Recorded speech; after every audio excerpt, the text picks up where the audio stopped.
What's up, Flamingos? This is Mr. Ramirez, aka the Flamingo King, with a lesson on how to add fractions with unlike denominators.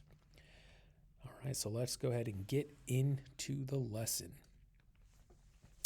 I apologize for not being here this morning, but I will be back shortly.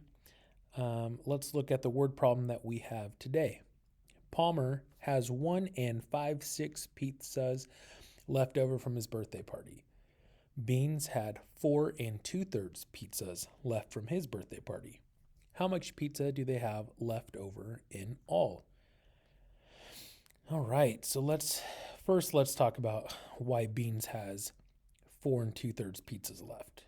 I mean, if we know anything about the character, Beans is not that nice of a kid. So maybe he just didn't have a lot of friends show up to his birthday. All right, let's circle the numbers. Let's start by circling our numbers. We had 1 5/6, and we have 4 2/3. Next, we're going to go ahead and underline our question. We have how much pizza do they have left over in all?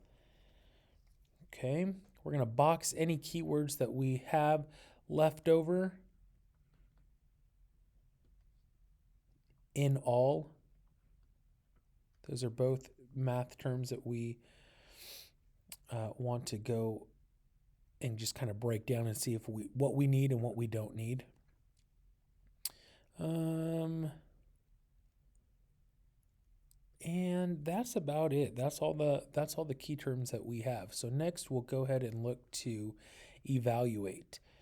So in all, well, based on this word story, we have Palmer having pizza left over and Beans having pizza left over. So together is what I think in all means.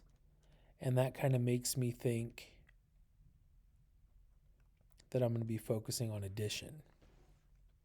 Okay? And it's also our objective up here. I can add fractions, so it's definitely addition. Leftover.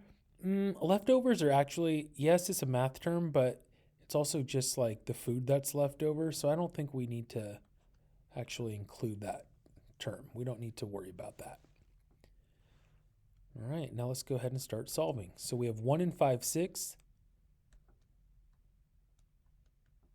And we're going to go ahead and add 4 2/3. And the first thing that I recognize is that both my denominators are different. So we have unlike denominators. And so let's look at the objective, what we're trying to do. We're going to add fractions with unlike denominators by using the use of creating a list of multiples and using the standard algorithm. So we're going to look at our denominators first, and we're going to go ahead and list them over here. So we have 6 and we have 3. And I'm going to write my multiples for 6. So 6, 12, 18, we could stop there. And 3, 6, 9, and 12, we'll go ahead and stop there.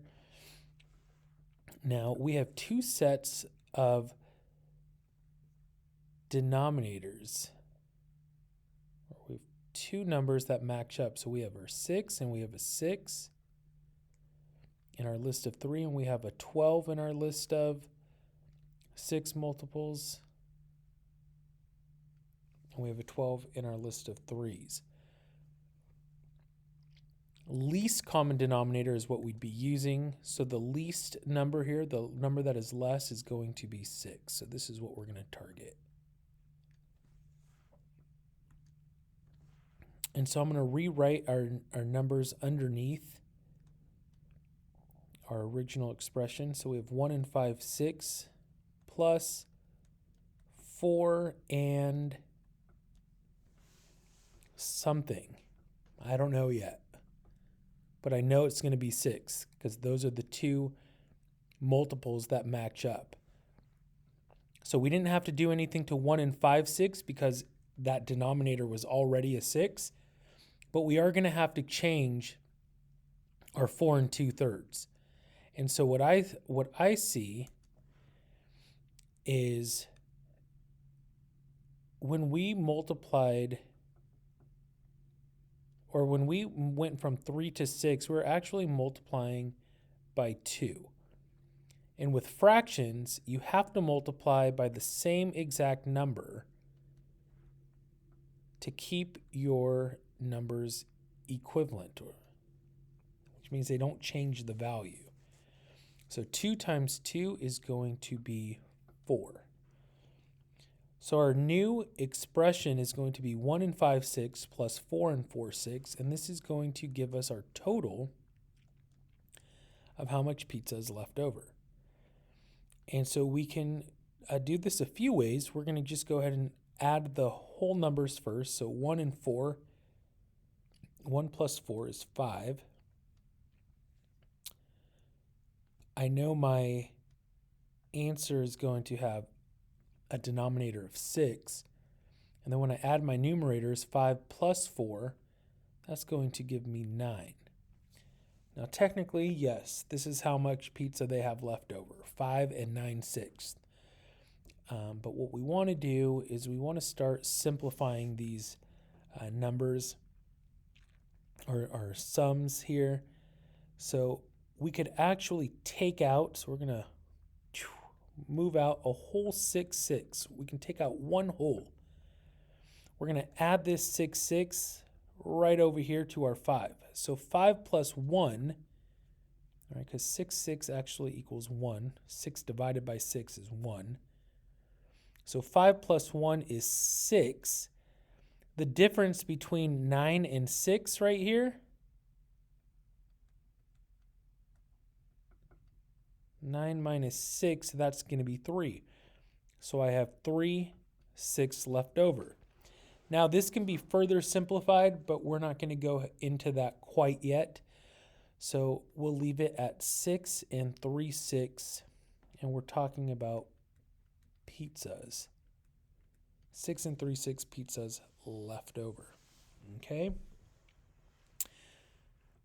Now, before we move on, before you exit this lesson, we are going to work on a few practice problems. So I'm going to go ahead and open up a new slide for you. I would like you to work on 1/2 plus 7/5. So this will be problem number 1. Problem number 2 is going to be 2 and 5/6, and you're going to add 1 and 2/9. And the last one, number 3, we're going to do 3 and 1/3, and we're going to go ahead and add 3/5. All right, best of luck. A little bonus question. You may want to start with this one. This is just to help get your brain thinking about adding fractions. Just simply start off with something with common denominators to warm up. What would 1 and 3/4 plus 1 and 3/4 or 2 and 3/4 be? And that's how you add, right? That's how you can add fractions with unlike denominators, by using a list of multiples and using the standard algorithm. All right?